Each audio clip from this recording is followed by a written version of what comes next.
Oh, this is it. This is it. We are finally here. We are finally all together. We have a new co-host. We do.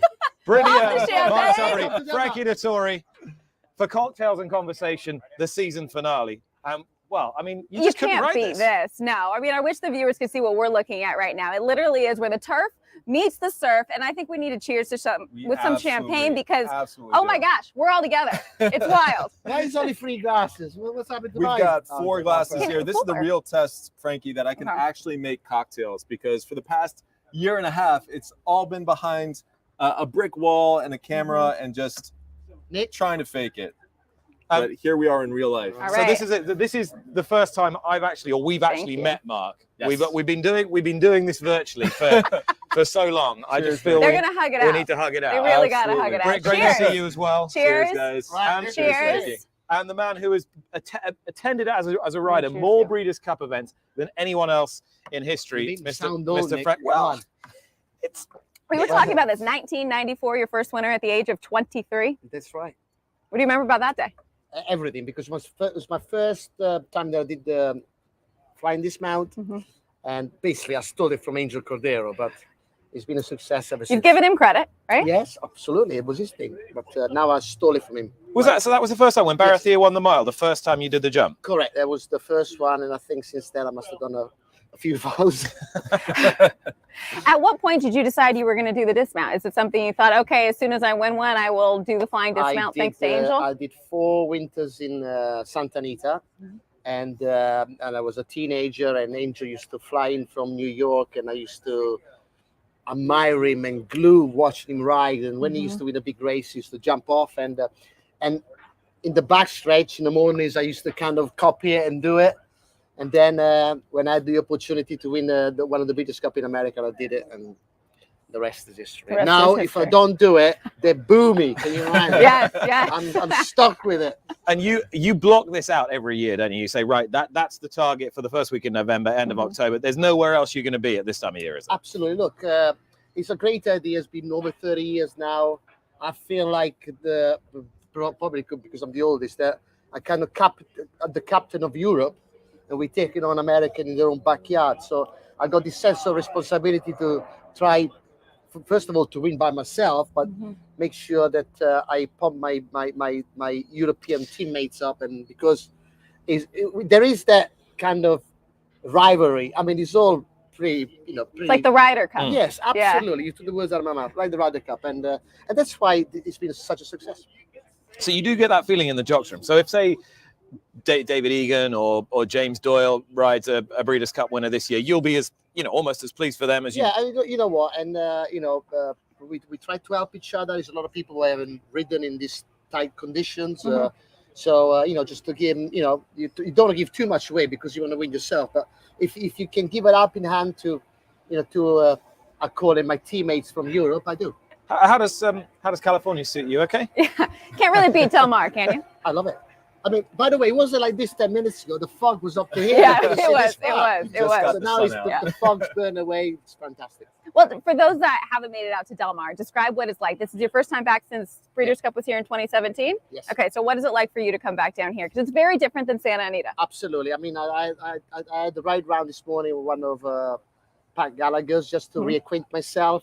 I mean, the track is super quick. The bends are sharp. So you need the good speed gate, and you need the positioning, and you can't afford to check because it's so slick. And but then also you need a good draw, but the whole package. You need a bit of everything. I mean, it sounds so complicated. It sounds as if it might help if you've had 1 or 2 of these. Before, to be honest. What do you make? I'm not riding today. Yeah. What do you make of Mark's mimosa? How can you ruin a mimosa, to be honest? Yeah. Wait, actually, you can't. Too much orange juice. Difficult. He's been waiting there for an hour, all dressed up to make this. Honestly, we got more than that coming. Something more challenging, We've got We a do. Bloody Mary coming up later on. Yes, We're gonna make it with from Chad Brown. scratch. because so often when you get a Bloody Mary, it's pre-mixed in that container, What right? are we going to do with these? these? Make it from scratch. We are going to use some olives. Is it for the martinis? Have we got enough? That's for the Bloody Mary. Enough? We have enough Do you have a stake in an olives company as well? Yes, Frankie? I'm not flogging my book or my documentary. I'm going to a new business, olives. Olive. Have you got Speaking have you got a book out, Frankie? Yeah, can we talk about Leap of Faith? Yeah, right. I've got. We can just leave and just. That's the reason I was here. So basically, I wrote my last book in 2005. A lot of things happened ever since, and now that I'm 50, I can tell the story a bit more different. I don't feel ashamed of the things that I messed up. So it's a very tell-all story about my life. It's very interesting. It's not just about winning races. So it's out there anyway. If you fancy a good read. What do you want people to take away from the book? Well, there's a lot of things in there. Some people can relate. You know, I left Italy when I was 14 without my parents. I'm not the only one. There's thousands of millions of people who did exactly the same journey as I did. So when they read it, they can pick things up that they might experience in their lives. Obviously, people who don't know, I've had a life-changing experience when my plane crashed and I survived. So there's a lot in there that people who don't know about my life can make interesting. And turning that into a movie, right? Yes, and then on the back of that, the people as if he doesn't have enough going on. The people who can't read, you can watch the documentary. Just visual learner, right? Yes, absolutely. So yeah, it's quite cringy when you watch yourself in the big screen, but in the other end, if people who don't know anything about racing, is a good insight of our crazy life is. On the documentary, so how many times have you watched it all the way through? I watched it free. Nick still reminding me. What was your initial reaction to it? Kind of obviously watch yourself, you feel a bit embarrassed in some places, but overall it's what really happened in my life. I had how do you say it, colorful life, roller coaster life, ups and downs, and I think the guys who made this documentary really captured all that. I've quite embarrassed and I cried in the documentary twice, but it was all the emotions coming out of it. Did you feel better for having done it? Well, I mean, they obviously did a good job. Wasn't quick to answer that one. I really don't know what to say about myself, but I just hope the people out there enjoy it. You know, it's the truth. You know, that's what documentaries are there for. I mean, I know Ryan Moore is waiting for you, but how much fun are you having now at this stage of your career? I'm loving it. Obviously, I'm not going to ride forever. It's nice to go back and see my old friends, like I saw Johnny V, Mike Smith, the Somo. And then you see the young ones, the Ortiz boys, and it's a great mixture because the jocks room is a timeless place. You can be 16 or you can be 50 like me. We all feel the same. So it's very hard to let go. That's why I'm still riding. Yeah. Frankie, real fast. So you just chronicled your life to this point in the book. If we flash forwarded 20 years, what's one thing that you would want to include in that next chapter? He always asks the best questions, I swear. I don't know why we're on this show. They say sportsmen die twice. Once when you retire and one when you really die. So, my next chapter is how am I going to adapt after racing? What am I going to do? So it's all of that. But, I can't predict the future. Well, the good news is he's joining us to be the co-host of season 3 of Cocktails and Conversation, which will begin in 2022. Still going. Anyway, I want to see if Chad can make a better cocktail than this now. Chad's going to have to make a Bloody Mary. Yeah. Chad's quite punctual. I'm going to leave. Well, thank you. Thank you. Great to see you. I'm leaving before you tell the story. That's right. I think you should stay. No. I'll watch it from the background. Take care. All right. Frankie Dettori, Dettori. ladies and gentlemen, Leap of Faith on sale now. I could be a publicist, right? You could. Yeah, why not? You could, and the Why not? documentary coming out as well. I think we need to make Chad wait a little bit because we've got Hugo Palmer being incredibly patient with his time too. Yeah, I should greet everyone with mimosa. Hugo has been an enthusiast for this event right from the very first season he had a license. He brought a horse over to Santa Anita, I think it was. Frankie Dettori knows him very well because Frankie rode a classic winner for him, Galileo Gold, back in Newmarket in 2016. He's had a classic success in Ireland as well and is looking for his first Breeders' Cup success this year and could well do it because he has 4 runners, 1 on the undercard, but 3 in the Breeders' Cup races. So, Hugo, come and we'll get Hugo have in real a chat quick with us. Here he is. Dubawi legend. The big chance in the Breeders' Cup Where do you want me? Juvenile Oh, turf. right in the middle of us. Come and stand next to. Thanks for joining stand us. next to Britney there. I was feeling. Can I get a drink? Careful. Oh, now I feel really I was small. feeling very tall there for a little while. But I luckily, mean- I sort of feel more like normal size now. I think I'm just going to sit right here. That's great. What do you think of Del Mar? Del Mar's wonderful. Wonderful. I have been here before. We brought Home of the Brave here for the Breeders' Cup Mile. That's right. But it didn't work out. He was one of those kind of sprinters that you thought might get a mile but didn't quite. Yeah, he was a proper 1400-meter horse, and but he raced 4 wide all the way. Mike Smith rode him, couldn't get in, couldn't get that moment to get just a breather into him on the lead, which is what he used to do in England. So what is? I mean, as I say, You're taking the words out of my mouth. The intrigue, right? Well, no, your enthusiasm for American racing has always been quite obvious. Like whenever you've come here. So what is it about this place, about this setting, about this event that I think particularly it's the time of year. I think if we're trying to get us to come here in June, then perhaps wouldn't be the same European enthusiasm for it. But the clocks have just changed. There's about 20 minutes of daylight in England at the moment, and then it goes back to darkness. I mean, you've been here for about three months, I know, Nick. So, but it's pretty dismal. You might move permanently. Yeah. Well, I was joking that a friend of mine, George Bowie, who's got his first runners here, we've both got handed licenses. He said this is valid for 3 years, and we looked at each other and goes, maybe we should stay. You can't beat the weather, right? Yeah, look, it's the end of a long season for us and for our horses. It's a real highlight to come out, and also the money's amazing. And I've got 4 horses here. They're competing for $4.3 million in prize money. There hasn't been a weekend that I could say that in England. How much do you think the interest has grown over the years? Do people work backwards from the Breeders' Cup to get them here? Have you seen that interest grow in England? I guess a little, but I think the interest has always been huge. I mean, when we were kids obsessed with racing, no one accepted invitations to do anything in Breeders' Cup weekend. We were sitting at home eating pizza and watching American racing. That's what you did. It's always been a big thrill, and watching Ed Dunlop bring Ouija board out here, and hundreds of good Europeans that have come out here and done well. Just trying to get onto that roster. And I didn't want to blow a load of smoke in his direction when he was standing here, obviously, but actually what Frankie's done for this event, as far as its profile back home, has been huge since Baratheer. Yeah, absolutely. And look, what Frankie does, the profile of everything is huge and amazing. I think the only extraordinary thing I heard him say was he looked at me, he said he was embarrassed watching himself on the big screen. I can't believe that. I can't believe that for a flash. But yeah, look, Frankie's presence and Frankie Dettori and Her Majesty the Queen are probably the 2 biggest assets that British racing has got right now. Long may they both reign. Mark, Hugo doesn't really drink, but I'm sure he'd appreciate a mimosa to just. I've got it here. This is your one. This wasn't Frankie's. Well, there we go. All right, good stuff. Well, hey, cheers to you. Yeah, we need to talk about these horses. Absolutely. Because, Dubawi Legend, I guess, has the most obvious chance, doesn't he? But he's out Nick in 14. didn't give you any favors on the post position. No, that was my fault. No, was that Sorry. your fault? Yeah. Yeah. Well, no, he hasn't been done any favors, but it's not impossible.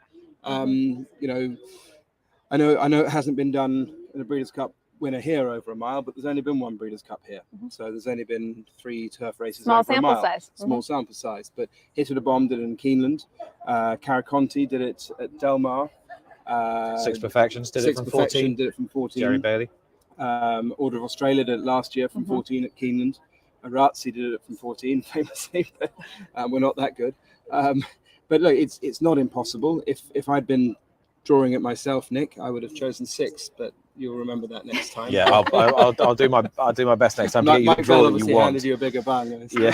How would you compare the group of runners that you brought over this year to, say, years past? Definitely, we've come over with the best chances. I mean, I brought a 2-year-old over here early on who was a Group 3 winner and who had a shout and had a nice draw, and he kicked the wall in quarantine and fractured his foot, so he didn't run. And then Home of the Brave was really just having a big swing and see if we could knock it out the park. We went to Santa Anita and ran him in the turf sprint, thinking that it was more like 6.5 furlongs, but of course Breeders' Cup Day, the rail is true, and so it's really like 5 furlongs, and didn't realize that till we got there. So it's a learning process, though, isn't it? The more times you come over, the more you take back home. Absolutely. So yeah, look, I mean, bringing Dubai Legend of the Europeans is the highest rated juvenile here, and he's the 3rd highest rated juvenile in Europe, so he's probably one of the highest rated juveniles to come out here. The Dewhurst winner tends not to come, and the Champion 2-year-old tends not to come, so statistically at least he's definitely got the best chance. Considering that you seem very relaxed, is this just your demeanor all the time, Hugo? I'm used to standing around having a cocktail with Nick Luck. You know? Fair enough. Fair enough. My default comfort zone. I think I'd be less relaxed if I was in Saw 4. Fair enough. There's a bet here, though, from the Palmer stable, isn't there? And it might not be in one of the Breeders' Cup races itself. We've got a filly called Glasgow Gal who has been running well without winning in stakes races in England over 7 furlongs all year, looking like she's crying out for the step up to a mile. She's drawn 4 of 9 in the Golden Cova. This is her last run for me. She's transferring to Simon Callahan afterwards. I think she'll love the quick ground, and I'm really excited about running her. But to bring 4 horses here, that's quite an undertaking, isn't it? Mm-hmm. Yeah, do you know, though, I mean, we had a good filly a couple of years ago called Powerful Breeze who finished second in the fillies mile, and we thought, no, let's put her away and wait for the guineas. And she got a fright, fell over, broke her ribs, and never ran again. Of course, yeah. We had Covert Love won the Prix de l'Opera, and we thought, no, let's save her for her 4-year-old campaign. That was a win in your in. Best of Days won the Royal Lodge. It was a win in your in. All these horses never won again for us. And I had them in great form, and we didn't come to the Breeders' Cup. So I thought this time we've got horses that have earned their right here. They're getting in the races. You know, they can't win anything waiting at home or winter. You have to be in it to win it. I know how cheesy that sounds, but it's true. My Breeders' Cup regrets have been the horses I haven't brought rather than ones I have. So we thought we'd fill the plane up this time. Hey, cheers to you and all of your runners this weekend. It's so great. I mean, it's what makes it an international event, is having everybody from across, the world come together. A strong Japanese contingent this year. It makes it fun. This is home for us, but having all of you out here makes it so much more special. Well, it's like Ascot when you guys come for us. I hope I come next year. You're there. You're on the plane. Tickets booked. Can't do it without you. I love it. Okay, I'm going to look short again here. Oh, okay. Hugo, thanks so much. Pleasure. Good Hugo, luck. thank Thanks you for stopping so much. by. I'll take that from you. Enjoy the day. Before you go out. Cheers. Everyone watching at home, thank you. I wish I could look at the comments and the questions that you're bringing in, but it's on this tiny little screen over here, so I can't quite see it. But all of you tuning in right now, we appreciate all the support here on Cocktails and Conversation. Is it time to make a Bloody Mary? Definitely time to make a Bloody Mary. Mr. Mark Tubridy. I can't believe I can actually say this. I'm right here. We can literally. Then I believe it is time for Chad Brown to come in to make a Bloody Mary. I'm sorry it's not a mango martini this time. We're responsible here. Exactly. If we start giving you mango martinis now, yeah. These horses might not get trained this week. Chad, I don't know if you know, but your mango martini was literally the most famous cocktail on Cocktails and Conversation. We spoke about it almost every episode since we came on. I love it. For those of you that are just tuning in, Chad Brown joined us early days of the pandemic. I think it was episode number 3. So everyone's still on lockdown. And you have this incredible recipe for a mango martini. And then that episode went through the roof. The ratings, I reached out. I wanted to be on there. The ratings were kind of like struggling a little bit. So we got it pumped up, and then it took off from there. Exactly. So we're proud of you guys. And that's why you're back. We limped along for another 18 months without you. You need a little more. You need a little more juice. All right, I'm here. And here you are. So get pumped up for but he was season 3, supporting the charities too, so it was all Always, around a really fun episode. Gave money, got drunk on there, whatever.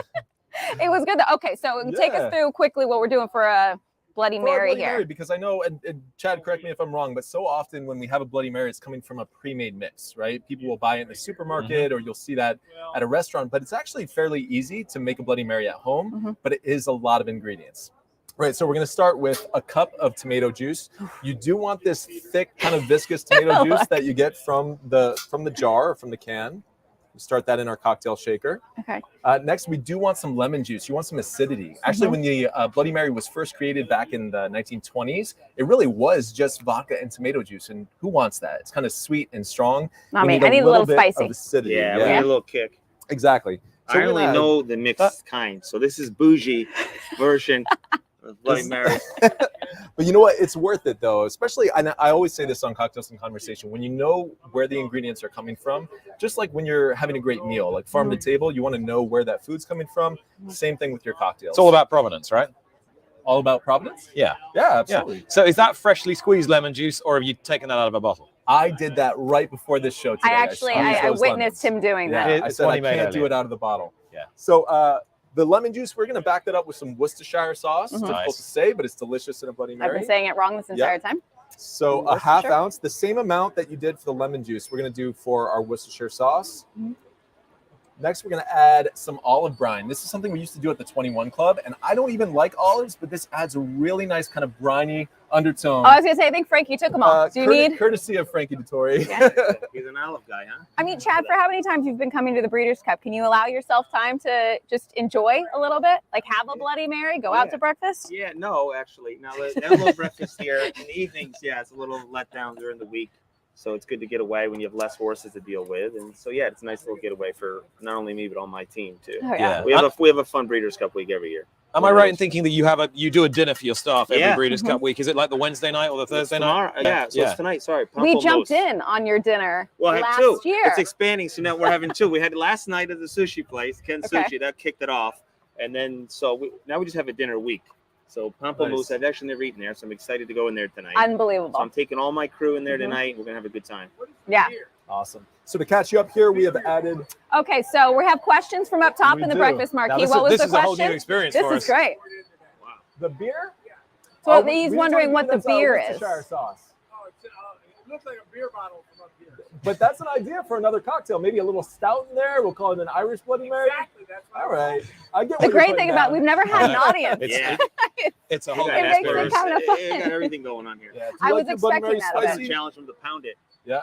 What's that? I was going to challenge him here, lob it up there, make him pound it. There you go. A I think another drop in there. Spice or no spice? One more? Yeah. You like them spicy, right? I like a little kick. Me to the too. Bloody I do Mary. as well. Do you put horseradish in your Bloody Mary? I do. Yeah, that's coming in next. So, and this is a perfect drink for this weekend too, because win or lose, people are going to need a nice brunch cocktail, right? Absolutely. After the races. So this is really meant to kind of pick you up, wake you up, and kind of just keep that day rolling, keep the celebration rolling. I can never do more than one though. I feel like it's a strong taste. It's a little kind of heavy. spicy, a little heavy. Where do Exactly. you stand on garnishes? Because people go crazy with Bloody Marys. They put sliders and Bacon wrapped shrimp. And Yeah, I like a little garnish on there. Throw some shrimp in there, a little bacon. okay. So you're going Bacon, real olive. bougie. Yeah. Super Make it a bougie. meal. Surf Okay. and turf, Yeah. right?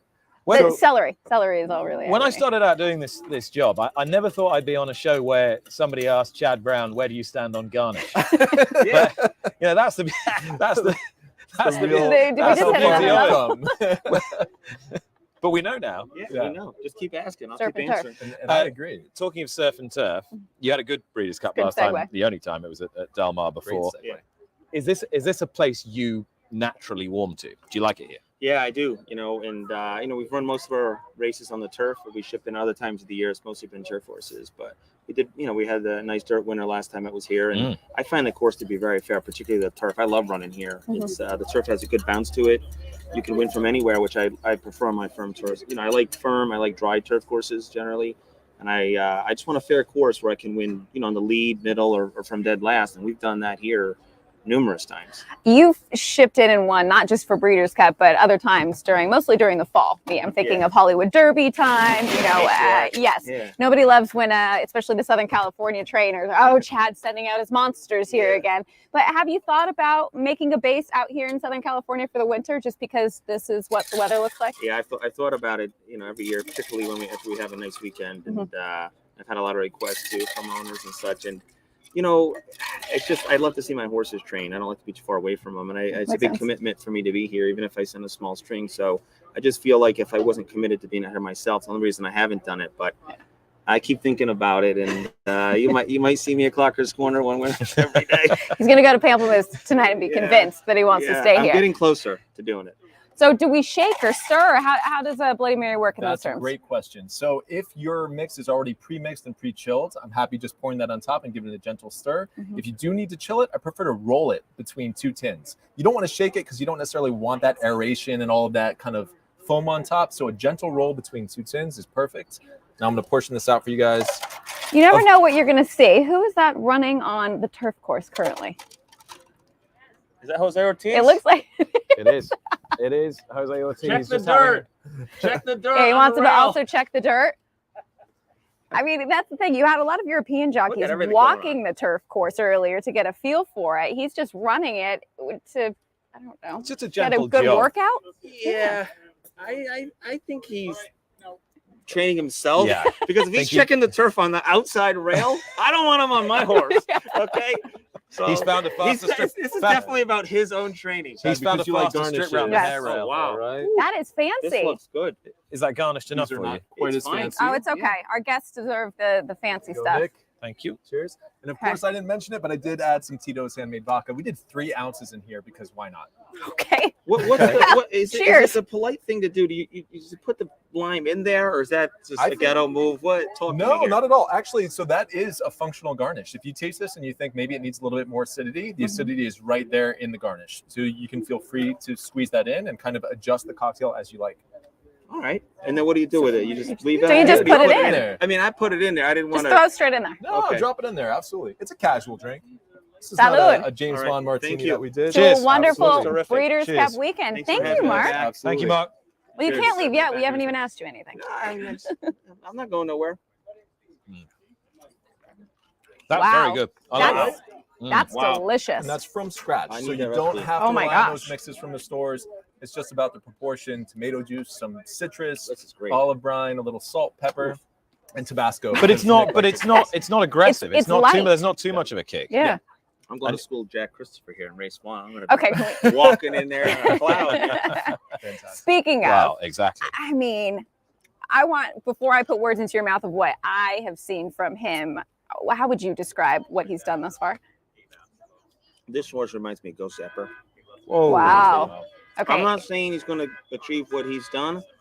And this horse shows more speed than he showed when he was young. So he stretched him out. He started running a lead, that horse. But the brilliance of him and like sort of how he moves and how he carries himself, he'll just, he has a lot of speed and he can carry it a long way in the dirt. And I generally don't have a lot of those kind of horses to work with all the time. So he's just real pleasure to have. I'm lucky to have the horse. Everything he's done to this point, the horse has really done it. He's drug us there. We've done, my staff's done a great job developing him, and we've put him on course to get here. But that horse is just good, and that's just the bottom line. We stay out of his way. I wanted to know, because you're more loaded with these top class turf horses than you are with like the absolutely brilliant dirt horses. Does it make it more difficult for you to then train one when you get a special one on dirt, because you just lack that relativity? No, not really, because I worked around so many great dirt horses. I mean, we've had some With really, Bobby Frankel. Yeah, with Frankel. I mean, really great horses, and we've had a lot. I mean, I'm going to say they're Well, the horse you won here. yeah, Good Magic. I mean, Good good Magic. yeah. I mean, we've had brilliantly fast and really top dirt horses and such. But for a horse that's freaky good on the Yeah. dirt and carries the speed, like you said, no, it'd be a rarity in our barn. But I have so much experience being around those horses before, and so does my team. They know what to do, and I don't really need other horses like him to work with. He's so good, and he's gotten this far. Not having so many of them, it doesn't matter to us. Was he good from day one? He was. The moment he came into the barn? Yeah. I called, and then I read somewhere that Liz Crow had said that I don't really. She bought the horse, and Brad Weisbord and her partners, and Brad manages the horse for Jim Back. I only had one horse from before, and Brad decided to recommend I get this horse. So I know Liz, and I don't really talk to her much. I go through Brad, and if I see her in person, I do. I didn't even have her phone number, I didn't think. And I think I got it from Brad. And I saw that horse race 3 furlongs at Oklahoma. And I called Brad. I said, send me Liz's phone number. He says, why? What happened? Why do you need to talk to her? I said, I have to ask her about this horse. And I called her. I said, this horse, you bought this horse? She says, yeah, what happened? I said, nothing. I said, I just can't believe what I saw. I only went 3 furlongs. I can't believe what I saw. And we have a lot of horses, and we have a lot of good horses. So it's not like any 3 furlong work is going to make me call someone. And so anyway, it was from there on, he always breathes that way. Can you describe, though, that what you saw? Like, because for, those that follow racing here and again, you see brilliant horses at the Breeders' Cup. They all look wonderful. But what was it about this 3 furlong work that impressed you so much? Like, what are you looking for? The horse went by, I breathed 3 furlongs on Oklahoma track, like he was jogging. The horse. It's just the ease of which he does things. He couldn't have done it easier. Yeah. He'd have been in a standstill. So it's just, you don't see that. It's like when they're going very quickly, but they look like they're going very slowly. And you normally wait till you call or something, get everyone, because we all have good horses. Our horses that we like. The reason 3 furlongs, 4 furlongs, everyone gets their hopes up. When you start getting them further before they run, they're like, oh, they weren't that good, But you could tell right away with that horse, he was special. So Wow.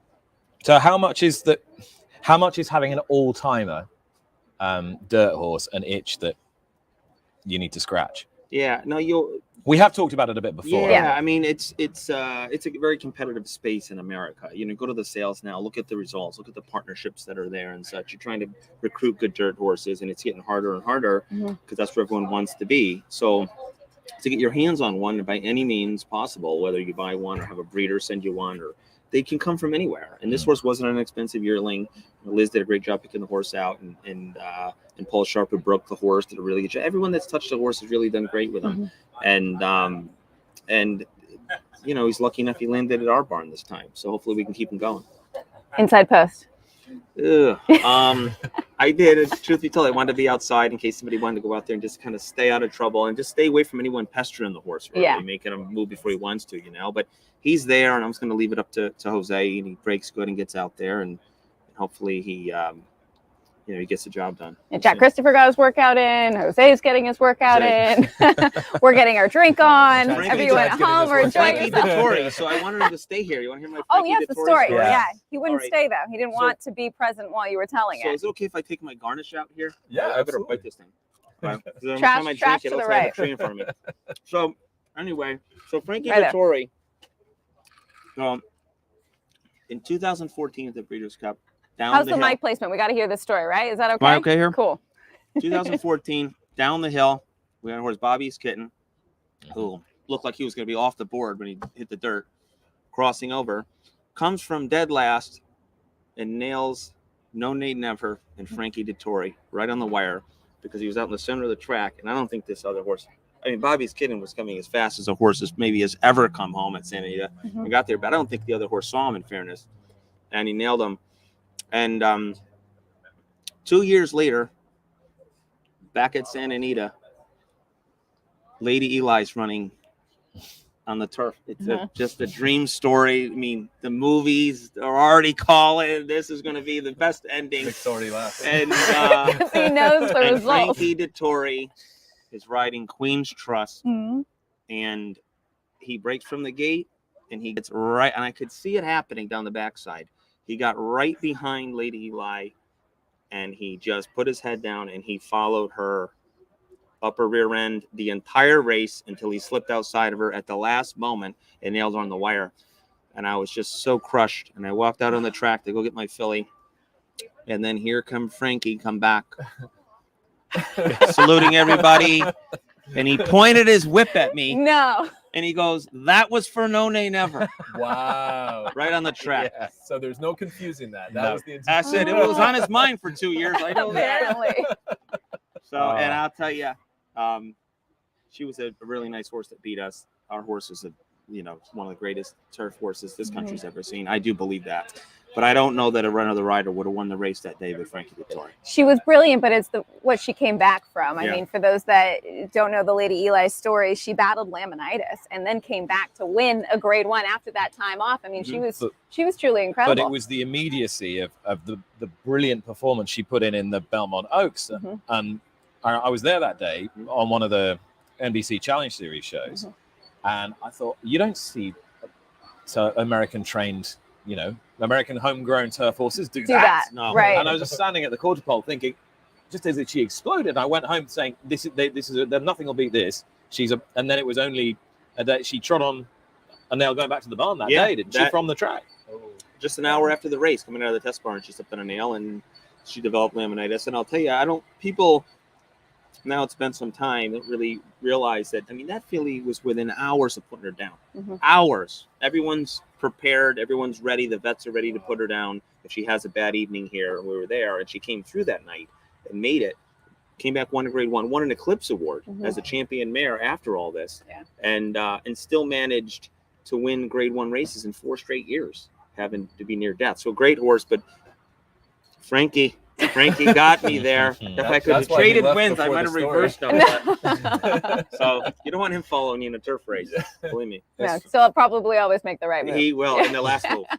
It's famous last words, but I don't Right. think he's going to get you in the turf this time round. I think Broom's up against it, but domestic spending could be another special one, couldn't he? Well, he is already a special one. He is. No, but this is the next level.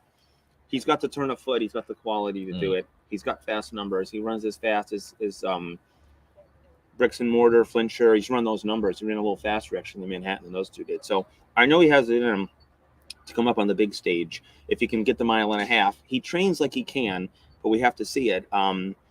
I've just been very impressed with this horse.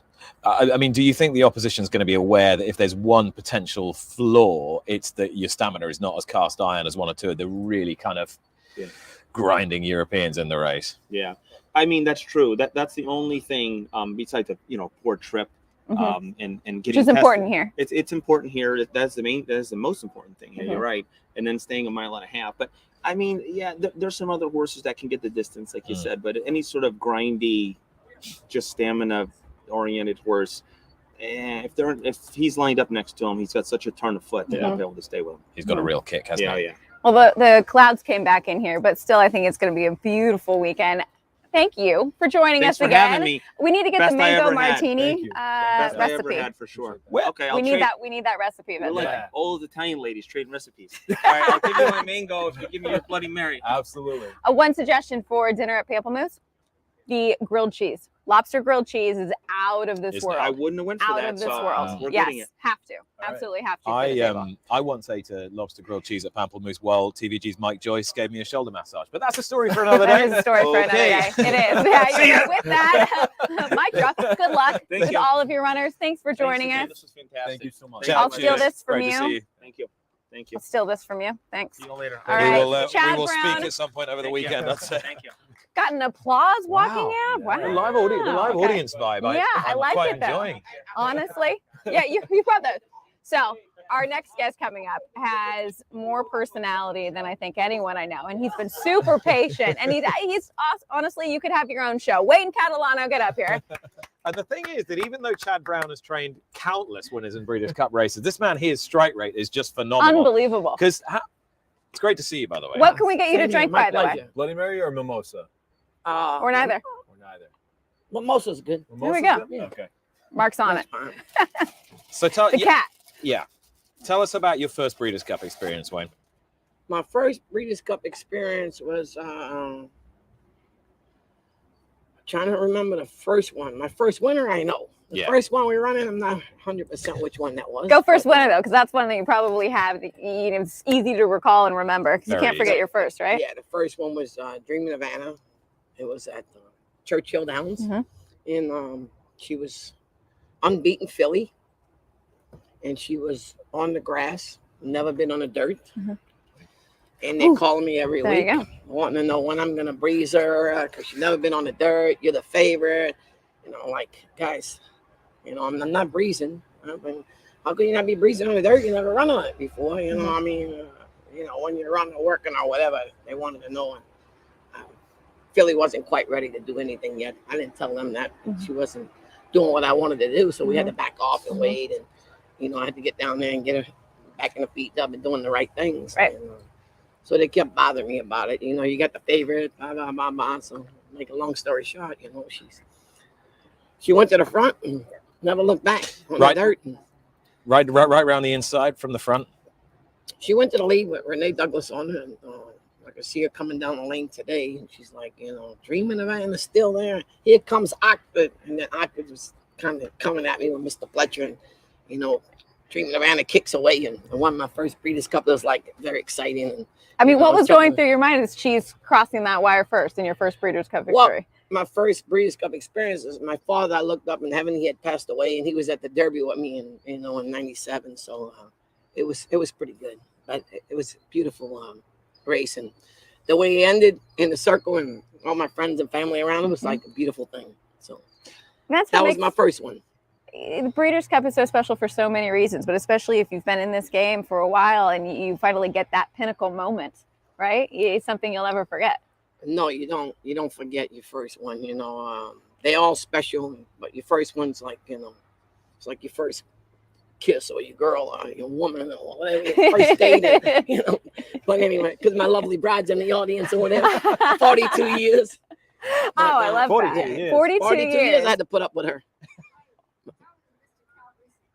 Yeah, well, and it was Frank's, Mr. Calabrese. Mhm. Everybody knows how he is. He's a pretty good character. He's still living right now. And It was his birthday? it was his birthday. I told him, I said, Oh, that's Frank, special. believe it, don't worry about it. I'm gonna give you a birthday present. Oh, I'm gonna win the Breeders' Cup for you on your birthday. So that was And you did. that was a part of it. Yeah, and so we won that race, and it was unbelievable. And you trained for Frank Calabrese for how long? But a long time. Yeah, they were going with Frank Martin and Steinbrenner. That's how me and Frank was. They said they compared us with them guys. I had to jump back and forth a few times, but we won a ton of races. We had a lot of fun, and they go back and forth. And when I go to Gulfstream, Frank would sit at that one row. Everybody knew where he was, and I'd come in. He would give me the business, and I would give him some back. And everybody would move all the way up just to hear all the stuff going on. It was really funny. They wanted to have the show. I feel like you're holding court though all the time. Whenever I see you out at the track, you are holding court, making everybody laugh. Always a smile on your face. Well, that's what they hired me for. People want you around. Say, here comes the party. We're ready to dance. I'm out there dancing on the floor, getting them all going first. So let's go. You have to. Yeah, but the guys don't want to dance their wife. I pull them up, I make them dance, and they're like, yeah, get them out there. She wants to dance, so I get off the floor. Everybody wants me to go dance with their wife or girlfriend or whatever. All right, so dance party with Wayne Catalano on tap. I haven't tipped off to ask you about Aloha West. Aloha West. Well, he's doing great. We're very excited to have him in. Very fortunate to have another horse in the Breeders' Cup. We don't have a lot of opportunities lately, but we had a lot of great ones, and very happy and very fortunate and very grateful to have this opportunity to run again in the Breeders' Cup. And I got a pretty live horse. We all know it's a tough race with Jackie's Word and a couple of them, but that's why they line them up in the gates. They say you got to run these races. They don't just give them to you. So, a lot of things happen through the last 50 years I've been around. I saw and done, and so. You were cheering at the draw. I felt like you were very happy with where I wasn't really paying attention. I had a couple of goddams and I wasn't paying attention. My wife called and said, what were you yelling for? She used the last number in the draw. It was you and Horon Charlie. You brought some life to the draw. Yeah. It was only two of us yelping. I thought I'd get up there and say a little something. Use some more excitement, right? Yelping is much underrated in my opinion. I agree. I agree. Wayne, how long have you been training racehorses now? Since 1983. And how do you maintain this incredible level of enthusiasm and love for the job, which you evidently have? Well, or you're a good actor. It's starting to get a little low on it, but now I'm loving it. I've been loving it all my life, since I started as a young man and, young boy going to the track with wanting to be a jockey. And they brought me to Jack Vanberg, me and my brother. So I started out with Jack and walking odds for him, making like $38 a week. And went from there, so Jack took me under his wing and wanted to be a jockey. So we became a jockey, and away we went from there. And then at the end, I said, I'm going to train horses. And at the end of my career riding, I started doing a lot of, hands-on with that. And so the transfer over was real easy. So how much does that help you, having ridden horses, now training? What do you take away from that maybe you put into training? Well, in the beginning, it was not easy with these jockeys watching them ride my horses and doing these kind of rides that I'm like, what? So you're critical. It was like crazy. But then I got better at it as I got along. But the first year was tough to watch that, So as I was been riding, 10,000 races, so I kind of knew what needed to be done. And it's not easy as it looks outside, So to this day, when you go into the paddock and you've got your jockey giving him the leg up, how much of guidance / instructions do you give them now? I used to give him a lot of instructions. The guy said, man, he can't follow all them instructions. I said, well, I was always told a good rider don't need instructions. A bad one can't follow them. But now I just nowadays I just tell them what the cork of the horse. It might not like the inside, or you don't want to move too soon on them. Not a lot of stick on them. Whatever it may be that the horses, I can help them. Right. By not him riding them one time before. Like they get off them today. Say, man, I know them now. I want to tell them before. I don't want to hear that know them now and stuff. So I try to help them with that. Yeah, that makes sense. That makes sense. Not getting too involved, too in the way, but helping them out just a little bit. Yeah, just tell them a little something. Do you feel like it's important for the jockeys to build their own relationship with the horses? So even though you can give them certain guidance, kind of let them also impart their own style to how they're riding? Well, the reason why you're a top rider is they're going to take it from there once they leave the gate. It's, it's like call an audible at the line. So they got to make the judgment, but you want to get a good break, you want to get in the race, and you want to do things, but after that, they on their own. You're in the hands of the Philistines when you give them a leg up. It's all over. You can tell them all you want, give them a leg up. It's like, yeah, and then go, So. Yeah. But when you're breaking out of the gate, you don't know what's going to happen. So always tell them, break sharp and get away from there and get yourself a position. And from there, you know what to do. Mm-hmm. So it's all about horse racing. Good horses, that's what it is. That's true. Nick was talking about your great record that you have at the Breeders' Cup. How much do you think those victories have helped you pick and choose who you want to bring over? Do you get very selective in terms of who you bring over to the Breeders' Cup? Well, that's not how it works. I mean, the horses kind of tell you if they're any good, good enough to go there. I've been very fortunate to have a couple of young fillies that, showed promise early on, and we took them in the Breeders' Cup. And, and after that, the horse tells you got to have a horse that can run and make it these places. Anybody's here has got a good horse. Mm-hmm. They run good races, and it's all racing luck. We all know it takes a little racing luck. So after that, you just pray. I make the sign of the cross and pray and I get my job done. And for those young horses, though, how much does demeanor come into play? Their personality and the ability to, handle new circumstances? Well, the young horses, you got the smart ones. Those are the ones that can run. And then you got the ones that are corky, a little hard to deal with. You got to know what you're doing. Mm-hmm. You got to school them, and you got to do the things that matter. Yeah. So, and if they come along good, if they can run, they got a good head on their shoulders, it makes the job a lot easier. Mm-hmm. Mm-hmm. Other than that, you got to school them. That's what they do. Nobody does it better than Steve Asmussen. He's always schooling in the paddock, schooling in the gate, always schooling. Always, he does a great job. He's like. It makes me think of Midnight Bourbon, who was a real handful in the paddock for Steve Asmussen, but he schooled all the time. And then he's obviously, calmed down a bit. I'm sorry, I have my back to you, so I can't see when Mark wants to ask a question. But the thing is, I see Nick's eyebrows go up, so I'm like, oh, okay. The great thing about this show is that, it's the magic of television. You can't see the joins anywhere, can you? Oh, but no, you're doing a fantastic job as always. I'm here to make the cocktails more than anything else.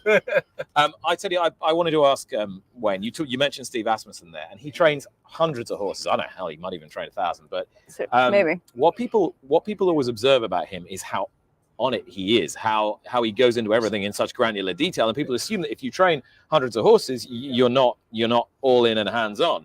You trained a lot of horses, and it strikes me that you are very much hands-on, and that's the way you like it. I've always been that way. I was brought up that way with Jack Bamberg. Everybody knows, and I was only taught the one way to do it. And horsemanship comes in, and there's horsemanship, there's trainers, there's promoters, there's a lot of goes on here. But Steve Asmussen, I think he checks all the boxes. You've seen him with the Bourbon horse, hands on himself, or his Blase, and they worked, did a great job with the horse. Yeah. I watched that all along. Ever since I've been started, I've seen him coming up and doing the things that he does is phenomenal. So for you, what does the rest of the week look like until we get to obviously Saturday Breeders' Cup? Are you able to enjoy yourself? Will you enjoy Del Mar?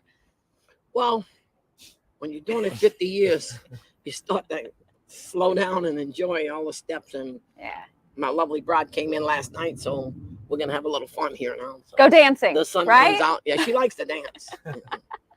Wayne, she really does. It's always a pleasure. You always bring a smile to people's faces with the energy. Best of luck to you. Same here. Thank you so much. Excited to see your boy Aloha West in the sprint. Thank you. Good luck to you. Cheers. What cheers. you guys are doing. Cheers. What are we doing? We're not working. This is just fun. This is just fun, Appreciate right? It. Very nice to meet you. Cheers. How's Mark's mimosa? Very good. It's good? Yeah? Yeah. All right. Well, you enjoy. You and your lovely bride enjoy. Go dancing, hanging out, right? Wayne, thank you so much. You're looking lovely as always. He's always so nice, right? That's what we need. Gotta have him around more often. Wayne, the lovely bride's over there. Yeah, she's running out. She's running away. She knows me now. So I'm going to spring this on somebody because thank you, Wayne, so much. Unfortunately, Brad Cox can't join us today. Got tied up at the barn. I'm sure everybody can understand that. Very busy. We got unexpected but beautiful guests. Yeah, there's one person I want to bring in. Boat racing is late as they walk in. Just going to point that out right now that everyone from boat racing is on their way. But can we get someone in before boat racing? Someone that made this all possible? Yeah. Pete Rotondo. Ah, Come on, Here he- come on. Just a few words, here he please. is. Few words while the boys get settled. We'll talk good about morning. Chuck in so just for a those of bit. you who are newbies to Cocktails and Conversation, this is the man without whom this show wouldn't exist. Because although he is no longer with Breeders' Cup, this was very much your idea, wasn't it? Your brainchild. Well, it was a group effort, but I can't believe finally to get to see Mark in person. It's been a long time, a couple of years. Have you ever met? Of course we you have, met? right? Yeah, Breeders' Cup 2018. Yeah. right? That's true. Yeah. Yeah, way back. So yeah, I can't believe it all started so like March. He's not April. he's not quite as of handsome in real 20 life. Oh, Mark. It's the brick That's the background. second time he said You're it just today. missing the I'm brick starting to background. believe him. Well, anyway, I'm happy to be here. I mean, I just rolled in. It feels like when you're a kid and you had the dream that you were gonna miss your final or you weren't gonna graduate. Yeah. Whatever. It's like showing up and seeing everything in place. I'm like, shit, what did I do wrong? I forgot You're I like, forgot I'm to late. plan everything. But obviously you guys are in great hands. The place looks amazing and big weekend. Cheers. It Cheers. does. Yeah, I mean, you are the Cheers. reason that we are all together here doing this. Hopefully everyone at home enjoying all of our guests this afternoon. It was only supposed to last 1 week, this show. Yeah, and That's then it. and then you said we'll see you next week. And that was Nick's that. already And here putting we it out are, there for season 2, 3, so Episode 22, I think it is. yeah, we've done 50 yeah. episodes, I think. Amazing. That's it. Chat Is that Brown, right? co-host for the next Feels season. like 2000. Frankie Dettori. But All the greats. we know you play the races. Yeah. You watch them. Give our viewers somebody to bet. Well, first off, if you have some money in the bank and you're looking for some action, the Breeders' Cup betting challenge Mhm. is happening. It's the best handicapping tournament in the country. It's $10,000 buy-in, and I bought in. Hashtag not an ad. Not an ad. I bought in because I was like, the first time I'm eligible Mm. since I don't actually work for the company. I could play, so I'm involved. I'm going to fast forward to the classic. Let's put it this way: if it comes in Hot Rod Charlie, Essential Quality, Tripoli, I'll win the whole thing.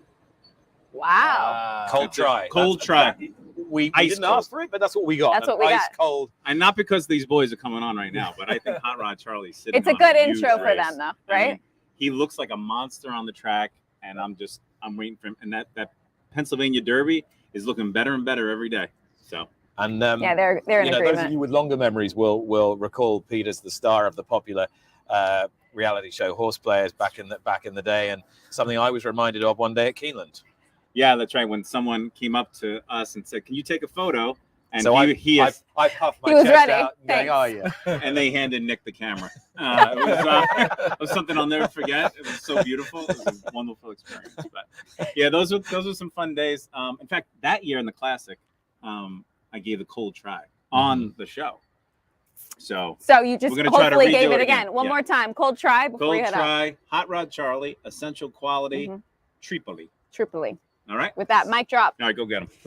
We miss you, bud. Chin down. Well, Take I it mean, easy. it seems fitting that with Hot Rod Charlie on top and his cold try that we welcome in the gentleman from boat racing, Friday Beers. This is a nice sweatshirt we got rolling in here, right?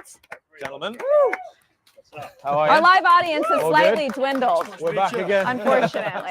Okay, Patrick, how are you I'm doing? going to hand. You can just share the mic. Whoever's talking, we can all squish in here, Squish right? in, squeeze up.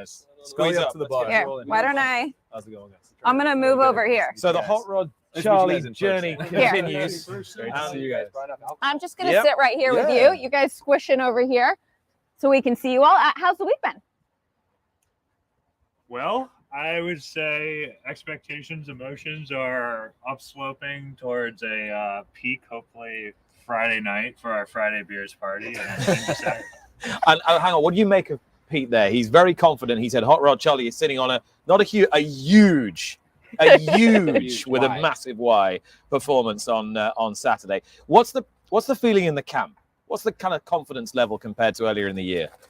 Yeah, I think it's been, this is the last time we saw you guys. It's been a heck of a ride. You know, the Derby was obviously an electric third place finish. He ran huge at the Belmont, which was an exciting showing against Essential Quality. And then to the Haskell, which, you know, he finished the wire, he crossed the wire first, finished first, and got DQ'd to seventh. And then, you know, kind of a big comeback in the Pennsylvania Derby and won by, 2.5 lengths over a good horse in Midnight Bourbon again. So, we feel like he's moving in the right direction, and against the best in the world, you got to bring your best. So I mean, we're as confident as anybody, but realize that a lot's going to happen on Saturday, and we're just in a position to win, which is You know, a year ago we were 94-1 odds, and now we're 4-1 odds. It's just kind of a crazy journey from where we were to where we are now, and we're just loving every second of it. How much are the expectations different? You just mentioned 94-1 Breeders' Cup Friday last year in the juvenile, and now you have one of the top choices for the Breeders' Cup Classic. I mean, how do you manage expectations considering, you know, what you've been through this past year? You want to take this one, Riley? Sure. I mean, everything that we've done in horse racing has just been a cherry on top thus far. Like, it's incredible looking back on everything that we've been able to do. Like, our expectations are right here, and they're always going to be met because, like, look where we are right now. We're in Del Mar. This is amazing. We're at the Breeders' Cup. We're just like 5 random guys who met at university together. Random. I feel like everybody knows you guys now. The amount of press you guys have had to do as of late. Everybody knows boat racing. Yeah, it's been crazy.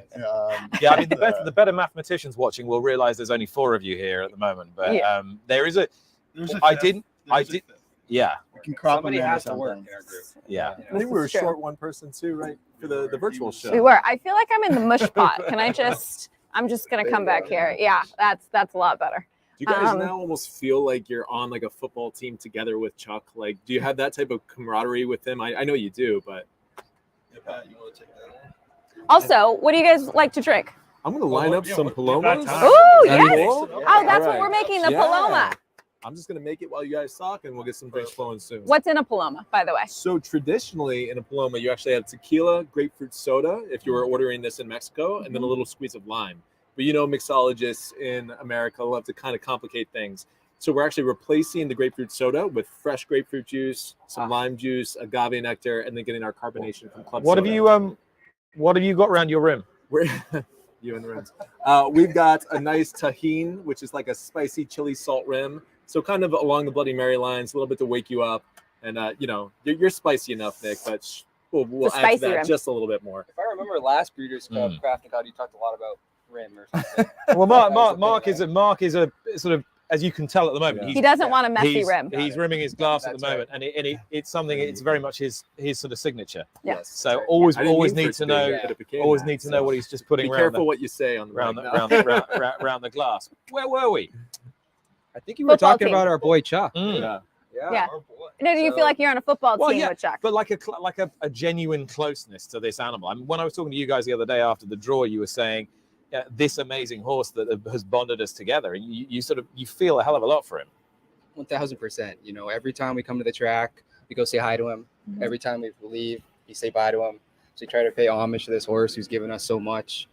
Again, like Riley said, we don't exactly think we deserve to be here. Actually, we don't deserve to be here. And we're amongst the elite of the sport. We're amongst the best horses in the world. And so it's all due to this amazing animal. You know, Doug will say it, you know, he helps maybe 5%, maybe less him. Other trainers probably a little bit more. Flavian certainly helps 15%, the entire Team O'Neill crew. But you know, at the end of the day, you're only as good as your athlete in any sport. And so he's such a cool animal. He's funny. He sticks his tongue out, as you can see in the morning. He definitely has a presence with him at the barn. You know, we saw a couple of times at Santa Anita where it was really hot during the summer, as people can remember here out in California. And every fan was on Charlie. Doug just like 100 horses. And so other owners, I'm sorry, but every fan in the entire barn was on Charlie. He demands presence. And so we absolutely love him. He's leading the way. He's our Tom Brady, if you want to call it. And he's definitely our 6th man. Well, okay, that deserves the full explanation. 6th man. I love that, Brittany. So, you know, I think, again, like I said, we don't necessarily feel like we deserve this whole experience. And we've had an amazing journey the last 12 months since the 94-1 second place finish at Keeneland. And I think we looked at each other after the Louisiana Derby and said, you know, we need to do something that's beyond ourselves, that's bigger than us, certainly much bigger than us, even bigger than Charlie to some degree. And he's a huge personality. And so we created the 6-man initiative, which, you know, I unfortunately lost my father, Doug's brother, back in 2015 to melanoma. And so the whole 6-man idea is, if you play basketball, the 6-man's the unsung hero. It's the player who's gritty, scrappy. It's usually the difference between losing and winning. And so 1/6 of all earnings for Hot Rod Charlie's, you know, race in the Louisiana Derby all the way through today, and hopefully all the way through next year, will go to the Melanoma Research Alliance, which is, I think, giving $130 million to melanoma.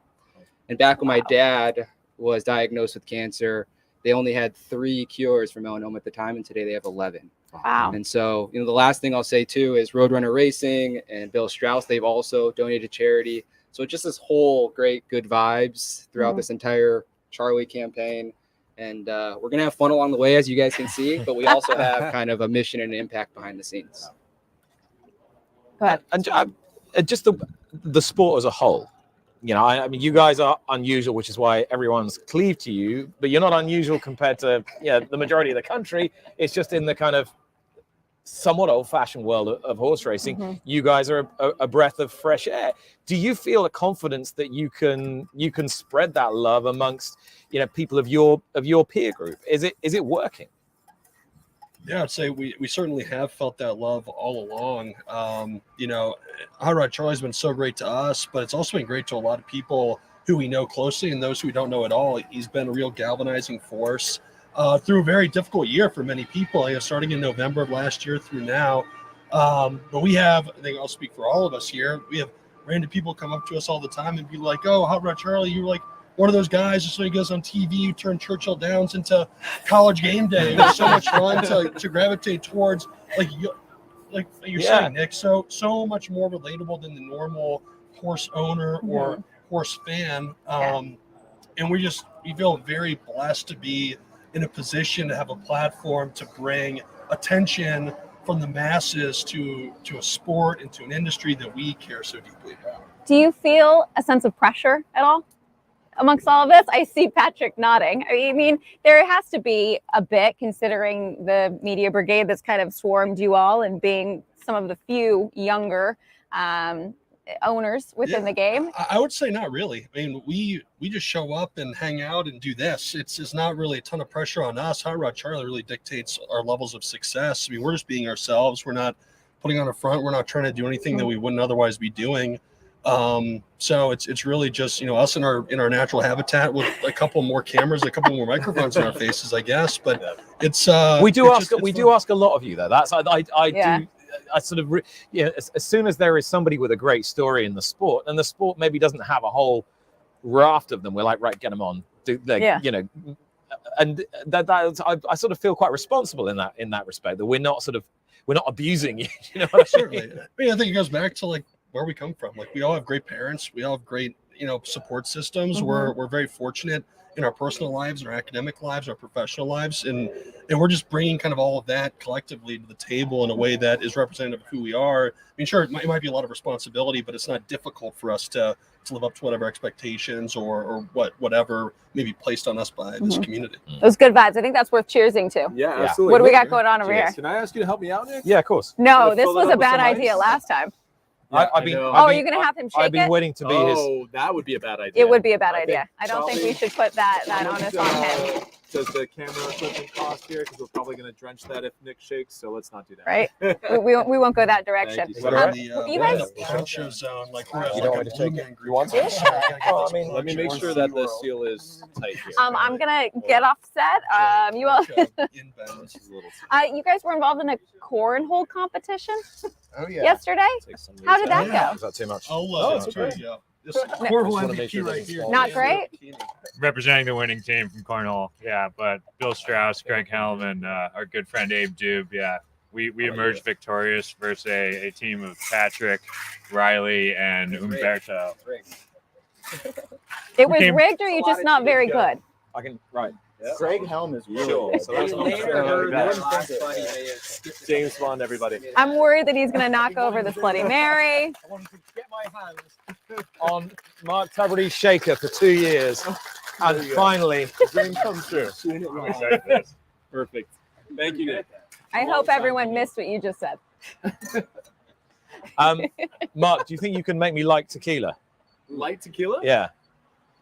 It's 6 ounces for no, like 7 people. Like tequila. Can you make me like tequila? Oh, absolutely. You don't I thought you meant light There tequila. you If you have a bad experience when you're young with something, it's ruined you that long ago.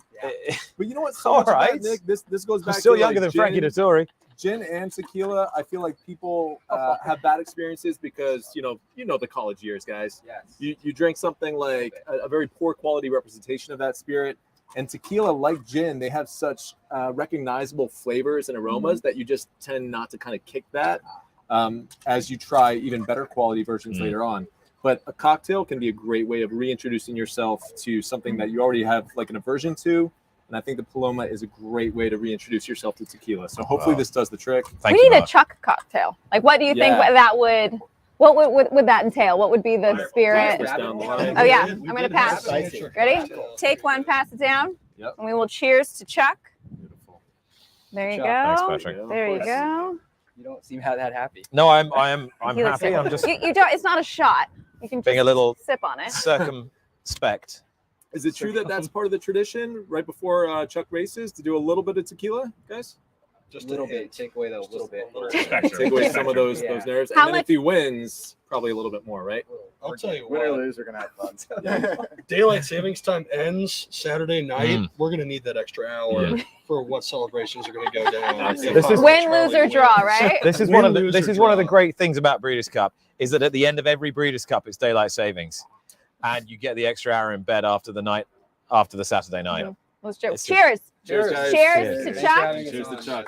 Cheers to Woo! Chuck. Delicious. Good luck, you guys. We'll need it. All right, let's see. As somebody once said, "Let's go, Chuck." Party on, boat racing. Oh wow. That's really good. What do you think, Nick? It's Very good. I can appreciate how good it is. I really can. And that's a wrap. It's exquisite. I'm glad you like it. Yeah, it's all about balancing the flavors. And again, I say it every single show, fresh ingredients. Fresh citrus makes such a big difference in cocktails. Homemade syrups, in this case, it's agave nectar. And a good quality tequila doesn't hurt either. Our producers can't keep it together. They're To not. the left over here, I think we've come to the end of our show. Guys, just all the very best. Yeah. There'll be so many people here rooting for you, and deservedly so. What a lot of joy you've brought to the sport over the last 12 months, and for that, we can only Cheers. thank you for your time. Good And luck, it you seems guys. a fitting way Good to luck. end this season of Cocktails and Conversation, Brittany. It's been fun. It has. I'm so glad we're We all got there in together. the end. Yes. Mark, thank you for the cocktails. Thank you to all of our guests that joined us earlier today. For those of you at home watching, And in all seriousness, for all that you and I have had a lot of fun over these last couple of years doing this show, this man is the one that's put all the work in. yes, He has put all the work in to. bow down. No, I've been learning from you guys, and maybe like you guys have experienced as well. 2 years ago, I didn't know that much about horse racing, and I've grown to love the sport so much. And we've also been so fortunate on this show to basically have all these incredible Hall of Famers and big names coming through and showing me the passion that they have for the sport. And I agree, you guys are bringing this amazing energy, and I, for one, I'm rooting for Chuck. So we'll see what happens. Best of luck, guys, and cheers, Nick and Brittany. You can watch it all Friday and Yep. Saturday. NBCSN and NBC, the Breeders' Cup from Del Mar. It's home. I'm just so happy to be here. It is home for Brittany.